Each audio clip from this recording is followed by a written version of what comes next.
अम्मा बाद फ़अऊज़ु बिल्लाहि मिनश शैतानिर रजीम बिस्मिल्लाहिर रहमानिर रहीम इन्नल्लज़ीना आमनू व अमिलुस सालिहात सयजअलु लहुमुर रहमानु वद्दा सदक़ल्लाहुल अज़ीम व सदक़ रसूलुहुन नबियुल अमीनुल करीम व नहनु अला ज़ालिका लमिनश शाहिदीन व शाकिरीन वल्हम्दुलिल्लाहि रब्बिल आलमीन। निहायत ही अदब व एहतराम के साथ में ढलकर बारगाह मुस्तफ़ा करीम सल्लल्लाहु अलैहि वसल्लम में दुरूद पाक का हदिया पेश करें। अल्लाहुम्मा सल्लि अला सय्यिदिना शफ़ीइना हबीबिना मौलाना मुहम्मद बारिक वसल्लिम सल्लु अलैहि सलातुम व सलामन अलैका या रसूलल्लाह सल्लल्लाहु तआला अलैहि व अला आलिहि व सहबिहि अजमईन। आज के इस प्रोग्राम के मकसद से हम जुमला हाज़रीन वाकिफ़ हैं कि हमारी जमात के बेहतरीन आलिम दीन और बेहतरीन खादिम अहले सुन्नत हज़रत सूफ़ी एम बादशाह क़ादरी चिश्ती रहमतुल्लाह ताला अलैह की रूह को सवाब पहुँचाने के खातिर ये महफ़िल पाक मुनक़िद है। मैं मुबारकबादी पेश करता हूँ मुसल्ला फैज़ान करीब नवाज के जिम्मेदारों ये उन्होंने हमारे एक मोहसिन को याद किया और उनकी रूह को सवाब पहुँचाने के लिए ये महफिल मुनक़िद की। अल्लाह अज़्ज़ व जल आप हज़रात की इस काबिश और इस मोहब्बत को अपनी बारगाह में कबूलियत का दर्जा अता फरमाए।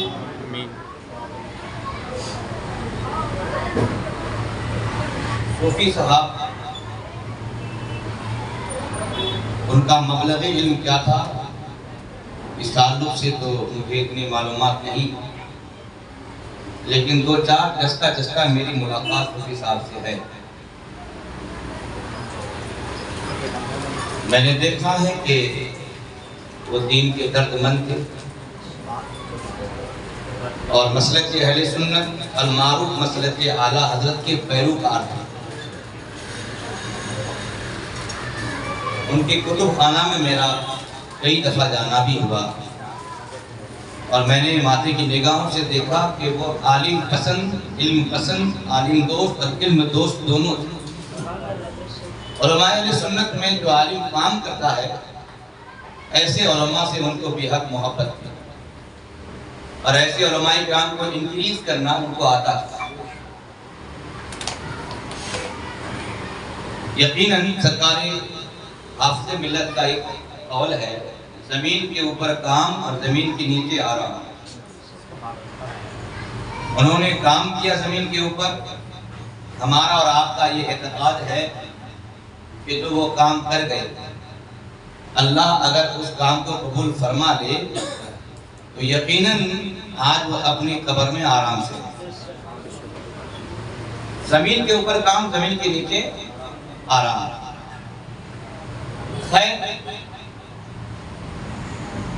बेशुमार ऐसे उन्होंने काम किए हैं कि जिन कामों को हम और आप सदक़े जारिया का नाम दे सकते हैं। अहादीस की रोशनी में सही बुखारी, सही मुस्लिम और दीगर कुतुब अहादीस के अलावा मिशकातुल मसाबी में ये हदीस मौजूद है। मेरे आका करीम इरशाद फरमाते हैं कि इंसान इंतकाल कर जाता है तो उनसे उनके आमाल मुनक़ता हो जाते हैं। इंतकाल के बाद नमाज नहीं पढ़ सकता, रोज़ा नहीं रख सकता, दीगर इबादत नहीं कर सकते, उनसे उनके आमाल का सिलसिला टूट जाता है। मगर तीन ऐसे अमल हैं कि आदमी मर जाता है लेकिन उन अमल का रिश्ता क़यामत तक उनके साथ बाकी रहता है। और उन तीन अमल में एक है सदक़े जारिया। और सदक़े जारिया उस सदक़ा को कहा जाता है कि जिसको एक बार यूज करने के बाद खत्म ना किया जाए, इसका यूज बार बार होते रहे, इसका इस्तेमाल बार बार हो, उसको सदक़े जारिया कहते हैं। और उलमाए किराम ने मिसाल में पेश किया जैसे कि मदरसे की तामीर, मस्जिद की तामीर और मुसाफिर खाने की तामीर या किताब वगैरह डोनेशन करना यह है सदका जारिया। कि आदमी एक बार नेकी करता है, लेकिन उस सदके से जब जब नफा उम्मत को मिलता रहेगा, सदका करने वाले को अल्लाह सवाब पहुंचाता रहेगा। ये है मस्जिद और मदरसे की भी तामीर। सूफी साहब ने हमारे नौजवान जो ये मुसल्ला फैजान गरीब नवाज के नाम से मुनक़िद किए। हम जानते हैं कि ये मामूली नौजवान है, करोड़पति नहीं है, काम करते हैं, मेहनत करते हैं, खाते पीते हैं और दिन के काम में लगे हुए हैं। मैं कहूँगा आप बिल्कुल ना घबराएं। इस्लाम गरीबों से शुरू हुआ है और गरीबों में ही लौटेगा, वहाँ याद रखिएगा ये। और तारीख भी गवाह है कि अल्लाह ने जिनका काम ज्यादातर गरीबों से लिया। भाई अमीरों को अपनी दुनिया से कहाँ फुर्सत है? उनको दीन से क्या मतलब है? दाएं बाएं आगे पीछे हर वक्त दुनिया ही दुनिया उनके सामने।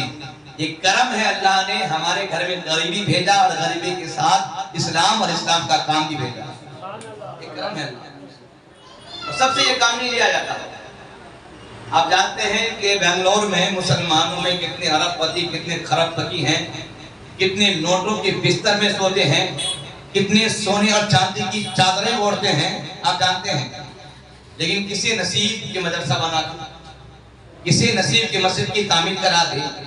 भाई एक मर्दे कलंदर जिनको दुनिया सूफी का नाम देती है, सुभान अल्लाह, जिनको दुनिया सूफी का नाम देती है, और मैंने उनका लिबास भी सूफियाना देखा।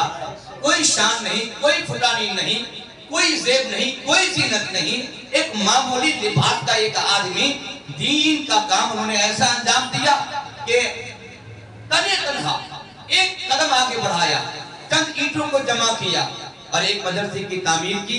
और आज जाके आप देखिए कि उनके नाम का मदरसा, जो उनका खून और उनका पसीना शामिल है, आज एक जबरदस्त बिल्डिंग में वो इदारा शामिल है।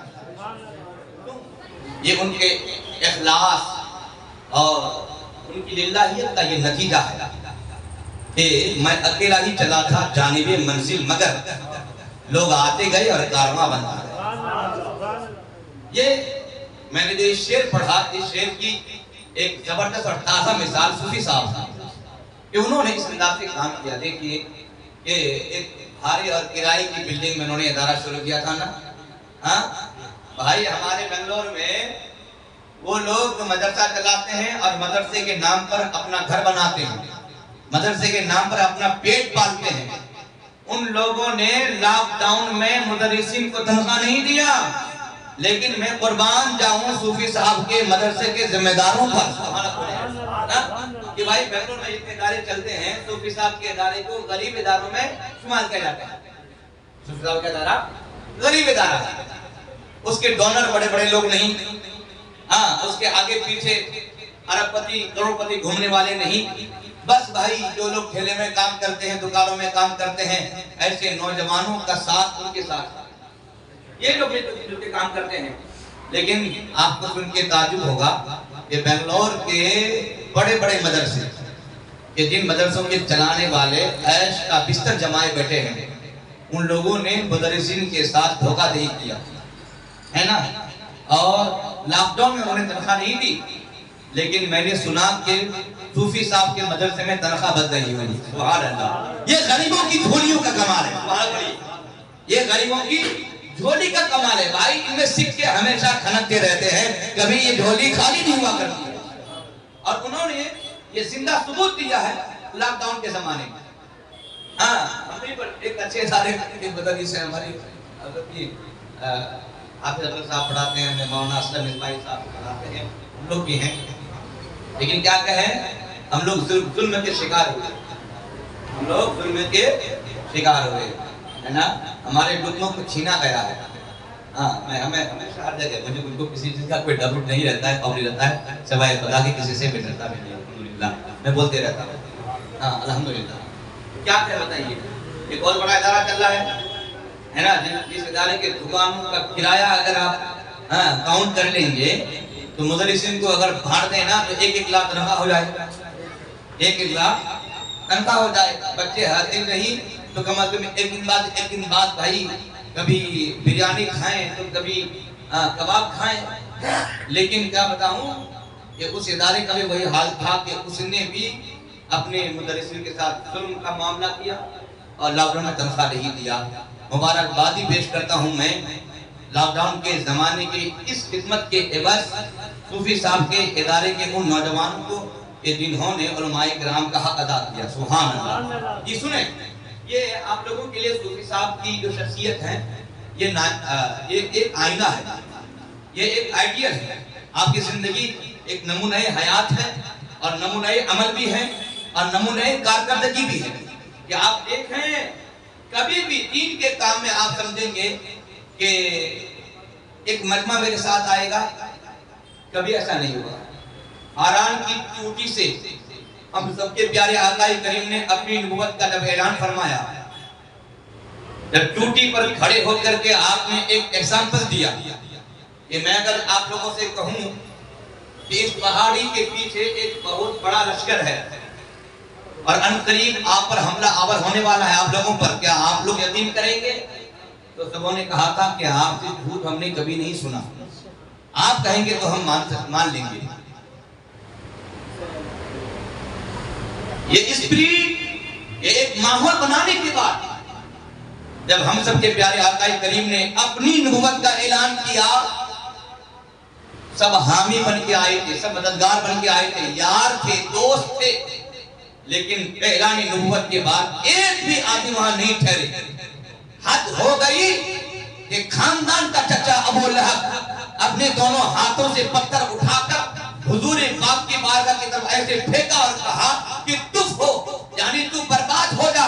और अल्लाह अज़्ज़ व जल्ला ने उस अबू लहब को इस बदतमीजी का बदला भी दिया है और कुरान में फरमाया तब तक यदा अबी लहब, अबू लहब के दोनों हाथ बर्बाद। लेकिन जानते हैं नबूवत के ऐलान के मौके पर एक मजमा था और वो पूरा मजमा नबी की सदाकत का दावेदार भी था और नबी पाक की वफादारी का बय्यिन, वो लोग उनका वजूद सुबूत की हैसियत से उनका वजूद था। सब नबी को अमीर मानते थे, सादिक मानते थे, लेकिन जब दीन के हवाले से पहला ऐलान हुआ लोग खड़ गए और तने तनहा रह गए। और ऐसे मौके पर जिन हजरात ने नबी पाक का सपोर्ट किया, तारीख मक्का छान के देख लीजिए, मक्का का कोई भी रईस, कोई करोड़पति, कोई अरबपति नहीं था। मक्के के मजदूर लोग थे जो नबी पाक सल्लल्लाहु अलैहि वसल्लम का अव्वलीन साथी बने। कौन लोग थे? वो मक्के के मजदूर लोग थे, बिल्कुल बैकफुट में जो लोग रहते थे, ऐसे लोगों ने। तभी तो मदीने में मेरे आका करीम ने ऐलान किया था कि इस्लाम गरीबों से शुरू हुआ है और अनकरीब गरीबों पर लौट जाएगा। ये एग्जाम्पल जो है ना, मैं समझता हूँ कि आईना से ज्यादा साफ सुथरा है। आज के डेट में अगर आप इस एग्जाम्पल को लोगों के घरों पर फिट करेंगे ना, तो मैं समझता हूँ कि जैसे ईंट अपने साथी में फिट हो जाती है, उससे कहीं ज्यादा फिट ये मिसाल आज हमारे माशरे के घरों पर हो जाएगी। देखिए आप कि रईसों के घरों में अगर इस्लाम है तो नाम का इस्लाम है, अगर इस्लाम है भी अपने आप को मुसलमान कभी कभी जाहिर करता भी है तो एग्जीबिशन के तौर पर, रियाकारी के तौर पर। वो 11वीं मनाते हैं तो गरीबों के घरों की 11वीं में जो खुलूसुल्लाहियत होती है उनके घर में नहीं होती। वो तो लोगों को खाली खिलाने के नाम पर एक महफिल मुनाकिद कर देते हैं। और हम और आप मेरे ख्याल से इस तरह के बहुत सारे महफिलों में शिरकत कर चुके हैं कि 11वीं की महफिल है और गौस पाक की शिरकत या गौस पाक के निगाह करम की कोई बू तक नहीं आती। लेकिन मैंने गरीबों के फूटी फूटी छप्पड़ों के नीचे 11वीं का फातिहा भी किया है और मैंने महसूस किया है कि फैजाने गौस यहाँ बरस रहा है। वजह क्या है? वजह वही है कि गरीब, हाँ, गरीब होना ये भी अल्लाह का खुसूसी करम है कि नहीं? बहुत खुसूसी करम है। और आप लोगों से अल्लाह दिन का काम ले रहा है। मैं सुना कि आप लोगों ने, मैं अक्सर से सुनते रहता हूँ आप लोगों की जो एक्टिविटीज़ है, मैं सुन रहता हूँ हिसाब से। जब आप लोग ज़मीन की बात कर रहे थे तो मैं तो बिल्कुल खुशी से उतर गया था। ये देखिए नौजवान लोग एक मुसल्ले से शुरुआत किए और देखिए कदम बढ़ा रहे हैं, मामला यहाँ तक पहुँच रहा है। लेकिन आपको मालूम होना चाहिए ये जो आपके काम में रोड़ा पड़ा है ना, ये आपको मजबूत करने के लिए, ये देखिए आप जानते हैं कि भाई अल्लाह की चाहत से और अल्लाह की मशीयत से कोई चीज खारिज नहीं है। जो भी होता है वो अल्लाह की मशीयत से होता है सब कुछ। ये होना था, ये आपके पाँव को जमाने के लिए, या आपकी हिम्मत को मजीद तवानाई देने के लिए, ताकि आप मजीद मजबूत बन जाएं और हिम्मत और हौसला का मुस्तहकम पहाड़ बन जाएं, और दीन और सुन्नियत के हवाले से आप में वो स्पिरिट पैदा हो जाए कि अगर कोई पहाड़ दुश्मन का खड़ा हो जाए तो आप टकराने के लिए तैयार हो जाए। ये स्पिरिट के लिए ये भी एक जरूरी चीज थी। मुझे लगता है कि अल्लाह ताला आपसे बहुत बड़ा काम लेने वाला है। आमीन तो कहें। मुझे लगता है बहुत बड़ा काम लेने वाला है, और मैंने वही देखा है कि भाई मैंने मामूली लोगों को बड़ा काम करते हुए देखा, मामूली लोगों को, बड़े लोगों को बड़ा काम करते हुए नहीं देखा। बड़े लोग छोटे काम करते हैं, छोटे लोग बड़े काम कर देते हैं। ये एक तारीफ शाहिद है। मैं जिस मदरसे का प्रोडक्टर हूँ, हमारे अजीज मौलाना असलम मिसबाही साहब अल्हम्दुलिल्लाह वो भी उसी इदारे से पढ़ के आए हैं। तो तकरीबन 70 एकड़ में वो मदरसा है। सुभान अल्लाह। कितने? 70 एकड़ में। हमारे सुन्नियों की सबसे अजीम यूनिवर्सिटी है वो, अशरफिया मुबारकपुर, जानते हैं। उसके जो फाउंडर हैं उनका नाम है हाफिज मिल्लत। क्या नाम है? हाफिज मिल्लत लक़ब है अल्लामा शाह अब्दुल अजीज मुहद्दिस मुरादाबादी, उनका वो एक्चुअल नाम है। हाफिज मिल्लत उनका लक़ब है। तो जानते हैं अल्लामा सदरुल शरिया जो मुसन्निफ बाहर शरीयत हैं, तो हजरत के आप शागिर्द हैं। तो अल्लामा सदरुल शरिया अली रहमा जब अजमेर शरीफ में दारुल मोइनिया में मुदरिस थे, वहाँ बोले भाई अजमेर के गुंडों को अब पता चला है कि बरेली वाले अजमेर के दुश्मन, अरे बेवकूफ को बरेली वाले खाजा के मदरसे के मुदरिस वहाँ बोलिए वो कौन थे? सरकार अल्लामा सदरुल शरिया और मदरसा मोइनिया। आप अगर गए हैं अजमेर शरीफ, तो अजमेर शरीफ मजार शरीफ है ना, तो मजार शरीफ से बिल्कुल लग करके जहाँ पर आज कबाल लोग ढोल पीटते हैं, जहाँ पर रक्स करते हैं, तमाशे करते हैं, वही है मदरसा मोइनिया। वही है हाँ मदरसा मोइनिया। सदरुल शरिया अली रहमा वहाँ पढ़ा चुके हैं, और सरकार हाफिज मिल्लत वहाँ जाके पढ़े हैं, वहाँ जाके पढ़े हुए हैं, यहाँ अजमेर में। तो जब सरकार हाफिज में मुकम्मल तैयार हो चुके हैं, तो अल्लामा सदरुल शरिया अली रहमा ने फरमाया बेटा तुम मुबारकपुर जाओ, मुबारकपुर में जरूरत है। तो उस वक्त कस्बा मुबारकपुर में आप लोग झोपड़ी में शुरू किया है ना, हाँ एक झोपड़ी से ही जो है ना अच्छे अच्छों की झोपड़ियां खराब होती हैं, समझते हैं कि नहीं? यही से काम होगा। हाँ झोपड़ियां ही महल में तब्दील होती है कि नहीं? हाँ अल्हम्दुलिल्लाह। तो हुजूर हाफिज मिल्लत जब मुबारकपुर पहुंचे, हाँ उसने भी झोपड़ी थी, हाँ तो वहाँ ऐसी एक छोटी सी झोपड़ी में बच्चे पढ़ते थे। जब हाफिज में वहाँ पर पहुंचे तो सबसे पहले आपका मुखालिफिन से पाला पड़ गया। वहाँ के जितने भी दुश्मनाने रसूल थे उनसे उनका मुनाजरा शुरू हो गया। दिन भर बच्चों को पढ़ाना और रात में जाकर के गैरों से मुनाजरा करना। आपको सुन के ताजुब होगा, आपने मुसलसल कंटिन्यू 60 डेज 2 महीने मुनाजरा किया। कितने पढ़िए? 2 महीने मुनाजरा किए।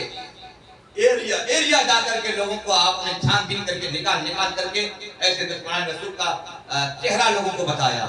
2 महीने लगा था, रात में मुनाजरा, दिन में बच्चों को पढ़ाना। एक छोटी सी झोपड़ी थी हैं, लेकिन एक दफा हाफिज मिल्लत बाहर आकर के जुमा का दिन था, और उन्होंने अपना दामन जुमा की नमाज के बाद बाहर आकर अपना दामन ऐसे फैला करके बोला, ऐ मुबारकपुर के लोगों, मेरा दिल चाहता है कि मैं यहाँ एक अजीम इदारा कायम करूँ, अगर आप लोग चाहो तो मेरा काम करो। अंदाज ऐसा पुरदर्द था, अल्फाज ऐसे पुरसोच थे कि लोगों के गले छलनी हो गए। तारीख बताती है कि हाफिज मिल्लत खड़े रहे दामन पसार कर, यहाँ तक के लोगों ने इतना डाउन किया, हद हो गई कि औरतें जेवरात पेश कर दी। और हाफिज मिल्लत के कदम घुटने तक जेवरात में डूब गए। सुभान अल्लाह। और अपने फेंक फेंक करके का सरकार ले लीजिए जेवरात, लीजिए सरकार ये कंगन हाजिर है, लीजिए ये बाली हाजिर है, दीन के काम के लिए आप कदम बढ़ा रहे हैं, हम आपके साथ खड़े हैं। उस जमाने में तकरीबन 4 लाख, कितने बोलिए, आज तकरीबन वो 4 करोड़ है। कितने? हाँ, ऐसी बात है, उस जमाने का लाख आज का करोड़ नहीं है। हाँ, हाँ, आज वो 4 करोड़ है।